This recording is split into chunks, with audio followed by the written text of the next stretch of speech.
Hi, welcome to another episode of Sister Logic. We got our girl D. Say hey, D. Hey, everybody. Hey, we have a special guest today. This girl has been around since we were the age of, I want to say maybe 14. She's a business director, manager. What is it directly, Christy? Actually, I'm a business financial director right now. Director. I knew it was director. I was just about to say president, vice president, CEO, CFO.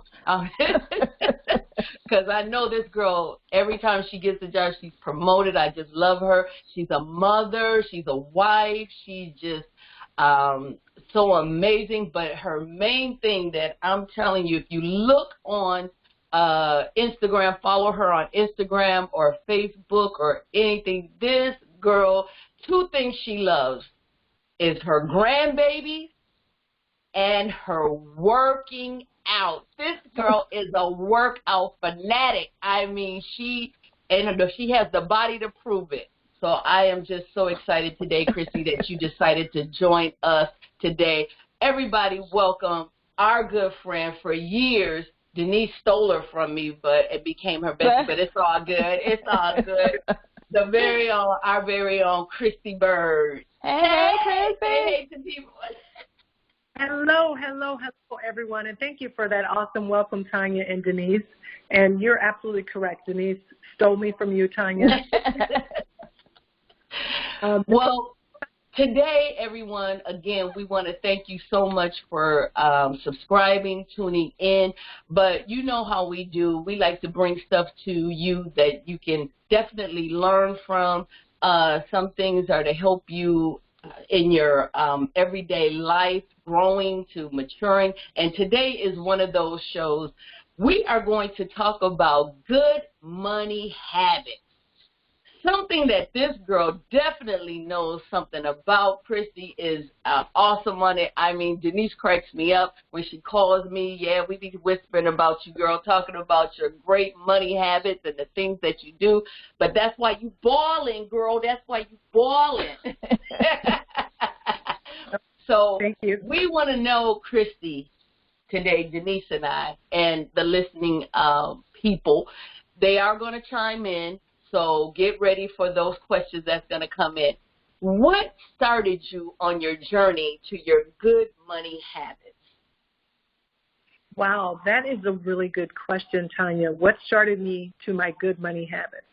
Well, I would have to say that one thing I have learned in growing up is that a lot of times in our households, we don't necessarily have that manifesto or the blueprint on what specifically you have to do.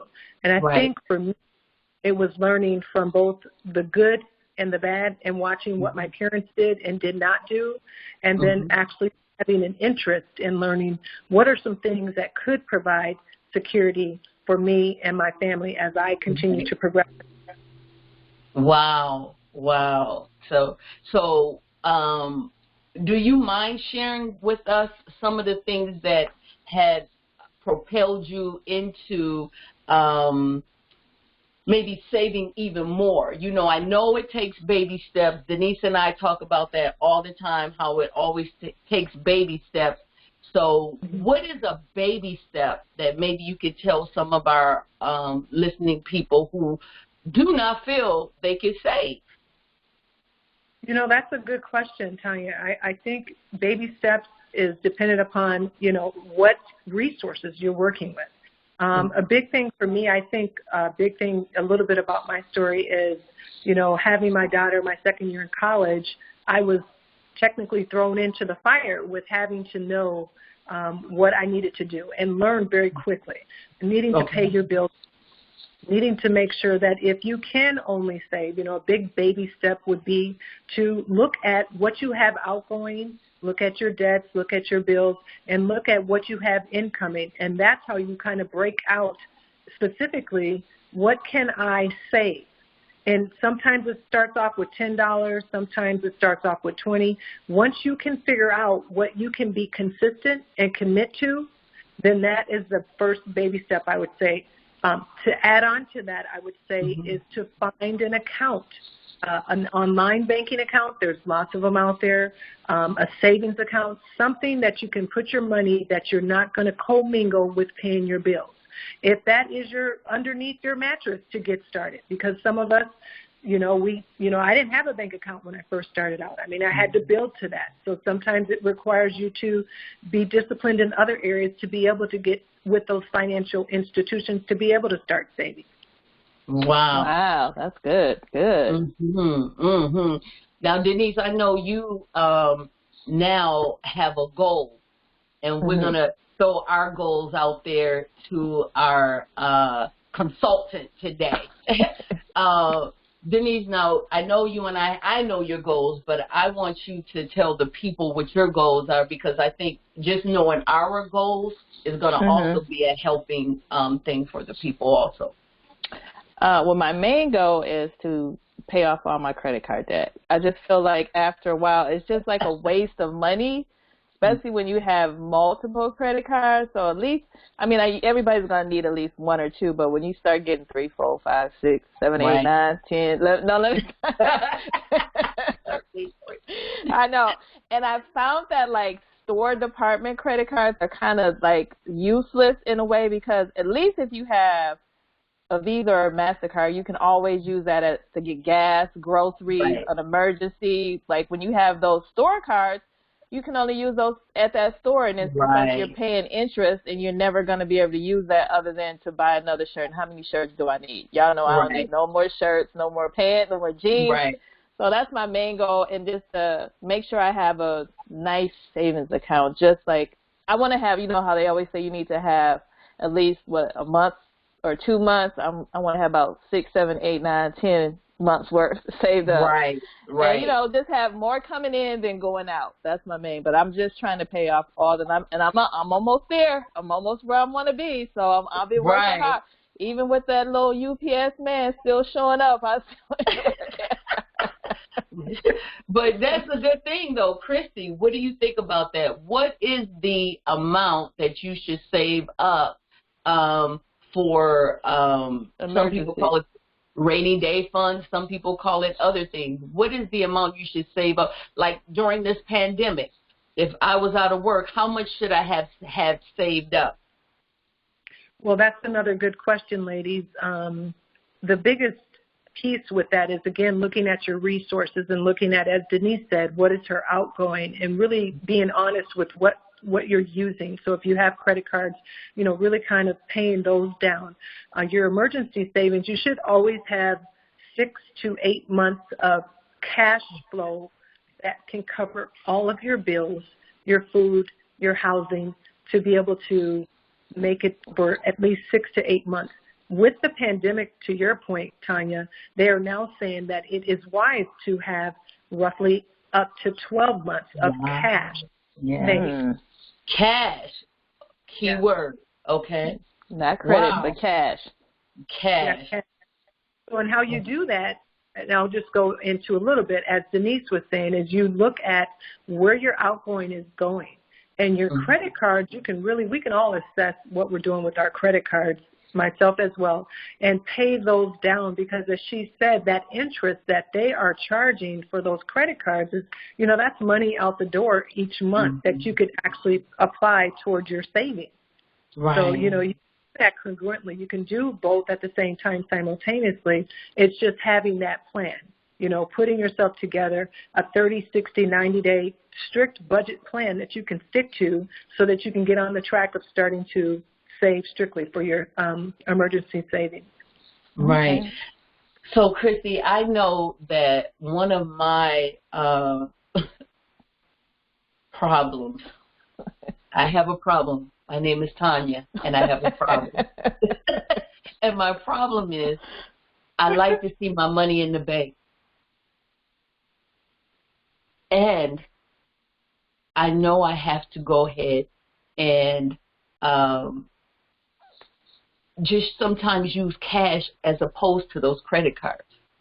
But I like to keep my money in the bank. So if I go out to eat, and I know you guys help me, I have a problem, I told you.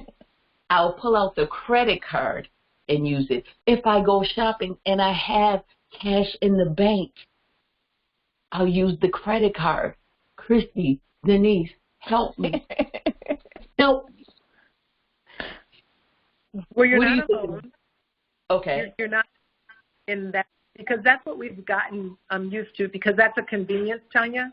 And so a lot of us don't keep cash in our pocket because we are so used to, as you mentioned, pulling out the credit card, because pulling out the credit card is easier. It's less painful than using your cash.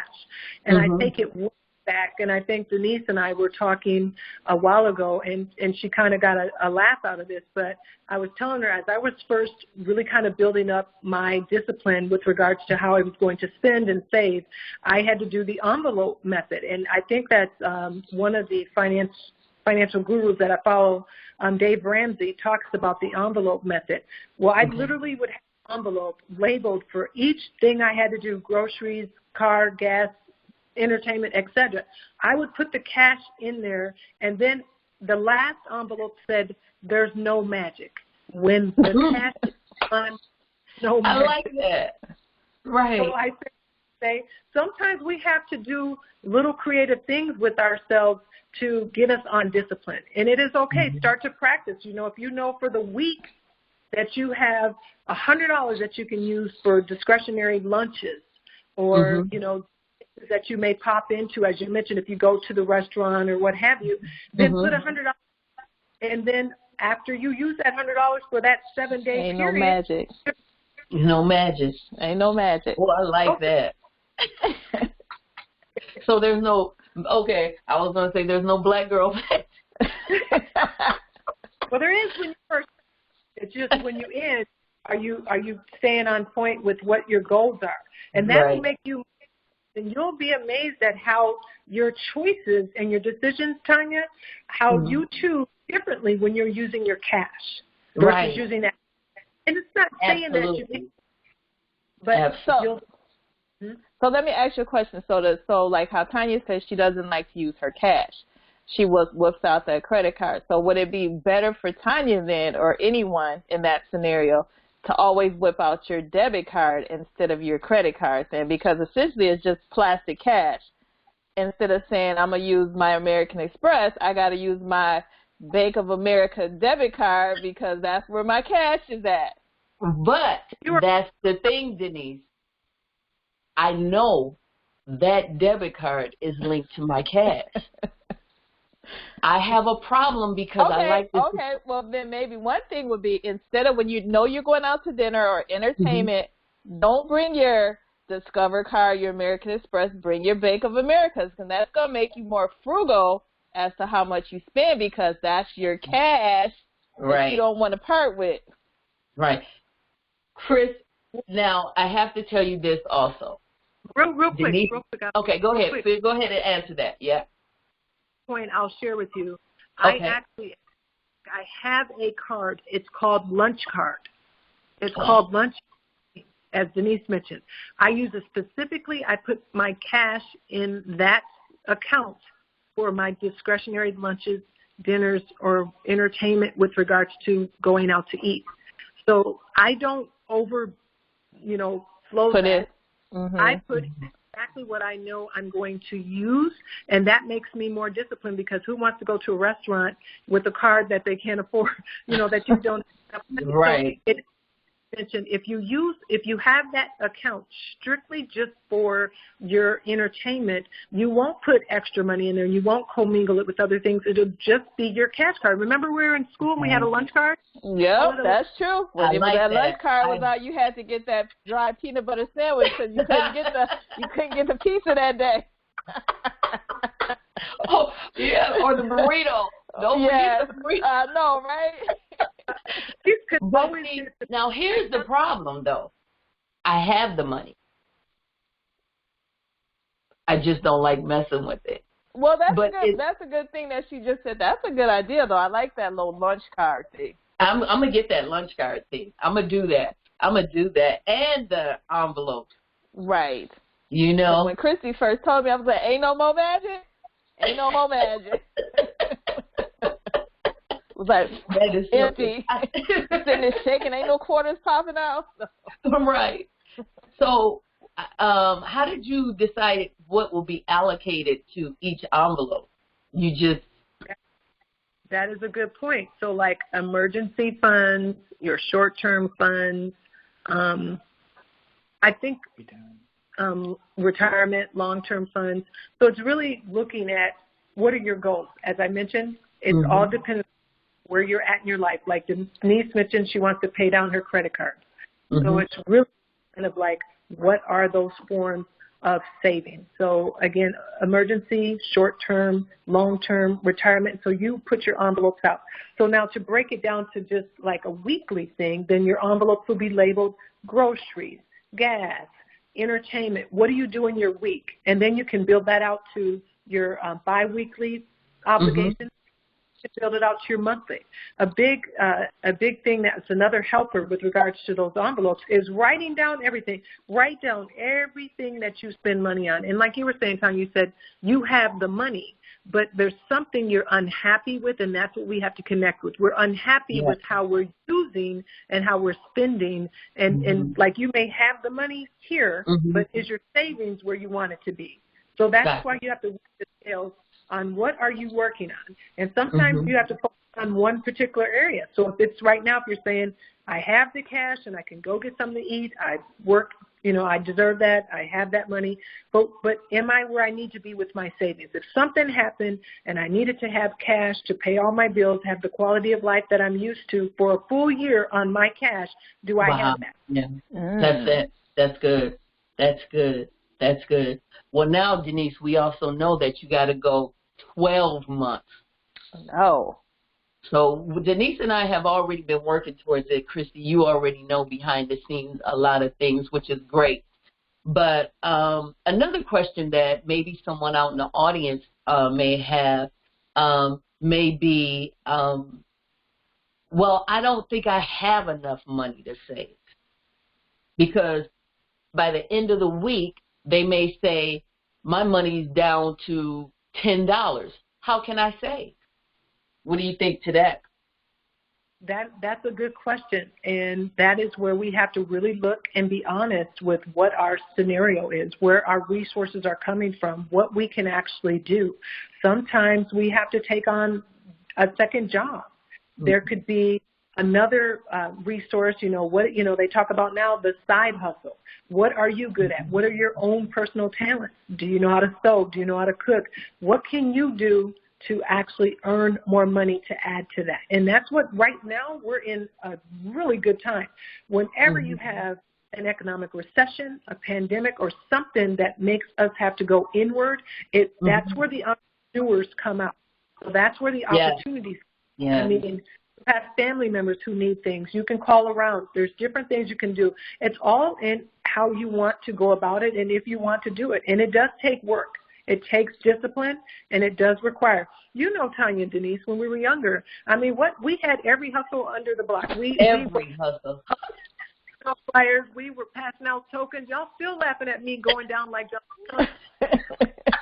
We out getting chased by dogs in 0 below weather, passing out flyers for the dentist office for $10. We got a good chance to go to the skating rink. We was making our money at 6 o'clock in the morning. I said, actually, they was really breaking some child labor laws back then. We just didn't know it. Hey, we wouldn't have told anyway. We wanted that money. And that free McDonald's breakfast. For introducing us to your uncle. We got more money there. I know, right? We left the dentist with Christy's uncle. We had upgraded to the next level. Yeah. That's right. We leveled up. Right. So, yeah. That question a lot, even if you're like us, Tanya, we have young adult children. And so they are trying to figure out how to make it, because we're in a time that the incomes aren't necessarily progressing at the levels that they were for us when we were their age. So they are. My daughters, and she is, she works, she's a budgeter, she budgets down to the penny, and I still send help, send help to make sure they can make ends meet. And I say that to say that, again, the incomes are not increasing and progressing like they did when we were younger. Right. And because the cost of living continues to go up. The cost of medical continues to go up. So therefore, these incomes need to start to go up as well to match that, and that's what they're having to deal with. So if they do hair, if they clean houses, if they are creative, if they're artistic, if they sing, if they, there's a lot of things you can do now, and a lot of us are trading and bartering services so that we can. Right. That's good. That's real good. That's real good. I know Denise and I were also talking, and Denise, you were saying other than just trying to pay off your credit cards, you were talking about the thing about leaving stuff for your niece and nephews. Elaborate on that, just like what Chrissy just alluded to. Yeah, I think you just have to start being disciplined and saving money, like saving for your retirement. And a big thing is that a lot of us don't like to have is insurance policies. I mean, it's just a couple dollars a month that you pay. At least your kids, like a lot of other nationality groups, that their kids are already set up because they have money.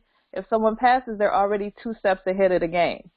Where we're not good as going out getting a life insurance policy for even $100,000. Like I've seen people, even watching these home and garden shows, y'all know, I've seen so many couples or single people say, well, my mother, my dad, or my grandparents left me money, and they go in to buy a house for $500,000. Depending on what city they live in, but they're already putting cash down because they took the steps to provide for their family in case something, unfortunately, it's going to happen to all of us. So just to look out for your family, where they don't have to struggle where as much as maybe we did. They can pay for their college without having to worry about working and trying to go to school. So I think that's a big factor right there that we kind of tend to miss the boat on. Why do you think African Americans, Christy, are so far behind the 8 ball when it comes to money? Well, that's a good question. I mean, if we go into our history, we know we started from behind. So that's the history. I mean, I could go, that would be a whole nother segment. With the family, look back for years, the family model for the African Americans, in order for us to get help, the African American male was never allowed to be married to their wife and support their children. So they always had to, if they were going to get help, the woman had to be single with children. And so in the African American families is that we will try to beat the system, or we will try to be on the system to get help if you need help. And so therefore, we didn't have education. We were behind to begin with. Some of us had that others didn't. But as Denise said, it's building that trust, having the trust, having insurance. And now where we need to really start to educate and start to, as Denise said, start to have insurance, life insurance. We need to have property. We need to learn how to invest. And those are the things that now we need to do. We have access to those opportunities. And what things didn't work for us, but now we are here today, and this is what we have to do. We have to stand on, as Denise said, the first thing is we should all be getting policies with our families because, as Denise said, the inevitable does happen. So we need to teach especially our adult children now, we need to teach them that they need to have policies on their family, and we need to have policies on them so that they do have, in the unfortunate event that something happens, there is something that can be left to them. Generational wealth is a big thing, and we can teach that. And as she mentioned, insurance policies are a big part of it, and we have access to that, and we can get those things. So we need to educate ourselves would be the first one, I would say. Education is huge, and have more. We need to get our kids to get out there and have these discussions. I think that's a big thing. Me and Denise talked about that.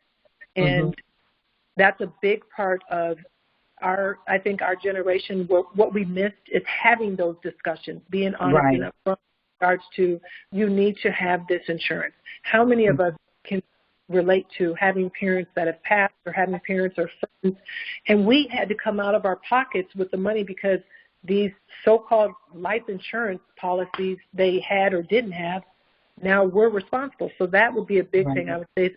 education. Secondly, I would say having a family meeting. Having a family meeting Yes.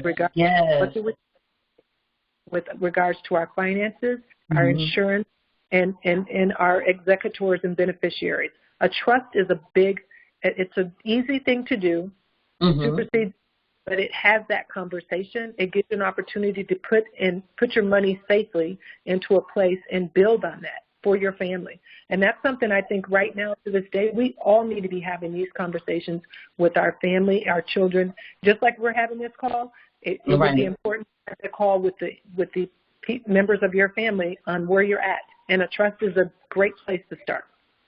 That's awesome. That is awesome. And I think another thing is that just even for me growing up, the importance of teaching your kids how to have their own bank account and how to use credit cards. Because I think especially when kids go to college, they're like, I got this credit card. It's free money, not realizing that your credit is going to be affected by you just going shopping out, you swiping, you eating out, you thinking I got $1,000, you think you rich. Yes, and I think that's where a lot of young people get messed up because nobody never told them what the ramifications are. So you got a credit card in the offer, and I can get $2,000 or $3,000? Yeah, I'm going to take it. I got to pay it back on time every month? What's going to happen if I don't? Yeah, so I think that's a big, because even me as a young person, I didn't really know fully. At least I didn't really make bad decisions, but I didn't really know what all entailed with opening up your first credit card and how that will mess you up down the line when you really want to buy a house or buy a car and your credit is not where it needs to be, or you're going to have to pay a 10, 11% interest where you could have been paying 2% interest, and now you just giving money away. Right. That is so true. That is so true. That's right, Denise. Wow. That's Education 101. I tease on that one, Tanya, to tag on to what Denise is that they don't teach that in high school. They don't give you Education and Finance 101, and that is so important because what happens? They go right from your household to college to young adult, and now they got to be these savvy investors or these savvy financial people that understand how, their money. Like she said, just using credit cards. That's just basic, and you can do that now. You can help them. And again, I say education is huge, like Denise is saying. I say that's a big one. That's definitely a need. Definitely. And I was going to say one more thing. I have a friend. I just thought of this really quick. A friend that so he got his credit card right away. I think he was 18. Okay, he had $4,000. Put up to $4,000 on it. He was balling. Trying to the credit card debt. What did you say, Denise? I said he was balling. Credit card debt. Now he's having to backtrack and go back into what can he do? How do now he's understanding what he needs to do, but again, as Denise said, we put them behind by not having that conversation. I have another friend that I said, they have a daughter that's 14. I said, now's a good time to get her a checking account. Now, I did do this for my daughters. Now's a good time to get them a checking and savings and to start having the money that you spend for them, saying, just like I was telling you guys, we got envelopes. There's no magic. To put a certain amount on that conversation with them and say, you get to be the steward executor over this amount. This is all you have. No magic. So they start to connect with it, and that's the biggest thing. Is if you can connect with your money, Tanya, even you, I, and Denise, when you connect with it, your decisions are made differently, and that's a big thing. Education, and as Denise said, teaching the children now. Right. So let's just say a husband and wife comes in, and Christy, and they call in and they say, well, listen, as a couple, where should we put our money? Who should be over the money? How much should we save? And I know you might say, well, it depends on how much you have. But you know what? The truth be told, Christy, the other day, I was driving down the street, and I kid you not, Target's was packed to capacity. I drove down a little ways more. Popeyes was packed to capacity. I drove down a little bit more. I'm telling you, these stores, peak traffic, the highway was packed to capacity. For it to be a pandemic and people to be out of work, I'm not trying to be mean or that, but I just don't see it. Because I'm going to tell you, Sam's was packed to capacity. The doggone food market was packed to capacity. I'm like, what is going on? Well, I'll tell you this. That is a very good question, Tanya, with regards to couples. So even couples in relationships. And I promise you, I have guinea pigs. I have my own kids that I can use this on. But I say this. It's important to have a conversation with regards to his assets and her assets. It's important to have a conversation, sit down to see, what you have going on. How do you spend? What is your history? That is one of the biggest things I think that most couples end up having complications with down the road because they were too afraid to have these honest, raw conversations. Let's start off with your credit cards. Let's start off with your credit report. Now, I'm actually going to say I borrowed this from you. Denise shared with me that your son shared that him and his wife, beautiful wife, congratulations on your grandbaby too, that they, through their counseling, had to have the report. Now, I'm a huge proponent of knowing and having that credit, like, for yourself. But I loved what you said, how they had to have that face-to-face and look at it and review it and have that as a conversation. Right. Now, that could be a lot. But to answer your question, I think at least in the general context of things, like you said, if you're dating, you're starting to have conversations, it's okay to ask those questions about, what their feeling is, what their experiences are, and share where you're at. Because I think to be upfront is how you know if this is a person that really you can match up with. And couples the same. It's important that couples stay on the same page because a lot of times, like you just said, the wife is at Target, the husband's at Popeyes. And then do we have a conversation about how we're spending our money? I'll throw one more thing in there. A lot of times what you'll find with couples and where the breakdown happens is because the egos come into play and the different, things like women want to be pretentious, and I'm not trying to generalize or gender shame, but sometimes we want all these things. We want a man that can do all these things, but we're not on what our role is. That's right. Our mate instead of suppress our mate. How do we help each other to the next level? And that's the conversation that we need to be having. Again, starting with what is his assets, what are her assets, how does she spend, how does he spend, and what are their goals? Where are you at in your life? You may have a house that you use or sell. So I hope that answered your question. Oh, yes, it did.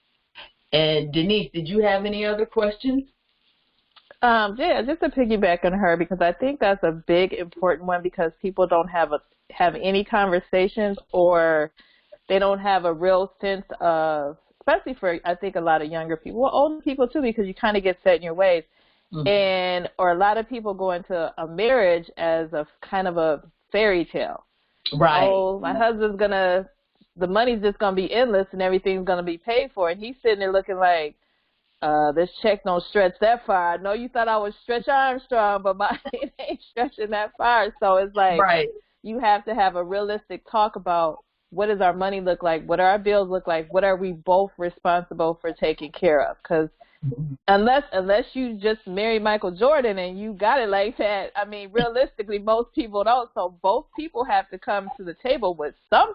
Right. And it's like, you have to have a realistic talk, because I think a lot of people just assume, and that's where a lot of people, and just like even paying bills, you may be one of the people, I like to pay my bills before the due date. You got somebody, well, I don't have to pay until after the first shut-off notice, then I'll pay it. It's like, but you got the money. So instead of, you got the water man coming to shut your water off, and then you trying to run outside, hold up, man, I'm calling the water company to pay my bill. And they're like, nope, man, water's off. And now there's a whole bigger discussion that you're having, and it's an argument now over something that was just simply had a discussion, and a realistic discussion about what do all our bills look like, what are we both bringing in, and how are we going to manage between the two of us to make this house stay afloat. Right. Yeah. That's awesome. I'll tag one more thing on that. I just thought of this, is that you talked about the man, if, who should pay the bills. I believe that's something that should be divided, should be split. Every 6 months you should change that role, because until you get into a rhythm that both you and them can do it in your sleep, then I think it's important, because you may see something different than him. So for 6 months, so from January to June, Tanya, you're going to pay the bill. Mm-hmm. From June to December, the guy will pay the bill. And, I mean, obviously this will generate and require conversation, and it will require a partnership. It's almost like, I feel like people should understand, run your household like you know a business has to be run. And maybe you don't know that and you can take that for granted, but maybe you can build what that business should look like for you and your family. So again, I think, as Denise was saying too, I just think if both of you come to the table with genuine, honest, where we're at with our finances, and it's okay. I think a lot of times, too, this is the big thing. I don't know if you guys remember, there was a trend for a long time where women would say things like, well, if he doesn't have good credit, well, if he doesn't have this, well, that already shuts the man down. That already puts a man behind. How about, you know what, I want to meet an amazing man, a God-fearing man, a man that has been, designed for me, and I want to partner with him. I want to build him up. I want to help out. I want to work with him. He can help shortcomings, and vice versa. Do you know how much more progress you guys can make together when you work together? Wow. Girl, you're going to have the men, girl, they're going to be blowing up this episode because of that. Hear me. I already know. I'm just getting ready for it. It's going to be, all the little comments are going to be like, tell that Miss Christy, she said something awesome. Oh, tell Christy she did this. Okay, just get ready for that, okay? Well, I want to thank you so much, Christy, for being here with Denise and I and just giving us some amazing information. I think it's going to be great. All the listeners of Sister Logic are going to be just thrown off their feet by this great abundance of information. So, again, everyone, you can follow us on Instagram, Facebook. You can use the app and download the app, and you can go ahead and rewind this and listen to it over and over and over again. That's the good thing about this. Right. And please do not hesitate to comment. Do not hesitate to chime in. Do not hesitate to call. Again, we appreciate you. Denise and I both been looking at all the stats. We got people from everywhere tuning in, don't we, Dee? Yes, all the way over to Sweden, Switzerland. Sweden, yes, yes, Queen, yes. So we just want to say thank you so much. Again, let's show the shirt, ladies. Sister Logic. Sister Logic. There you go. And so the thing about it is, if you listen to 5 episodes, you're going to be sent out a shirt. That's our loyalty program. But some people, you just want to buy a shirt maybe for someone. Hey, you can do that also on our website, and that the app will take you to the website. So we're just so happy about that. We want to also give a shout out to our producer. He doesn't want to come out with his name just yet. So one of these days he's going to come out from behind the scenes and stop being so shy. But we want to thank you guys so much. We hope you enjoyed this episode. Christy, again, thank you so much. Thank you, Christy. Thank you so much. And everybody say bye to the people. Chris, say bye to the people, Christy. Bye-bye, you guys. Bye. Thank you. Thank you.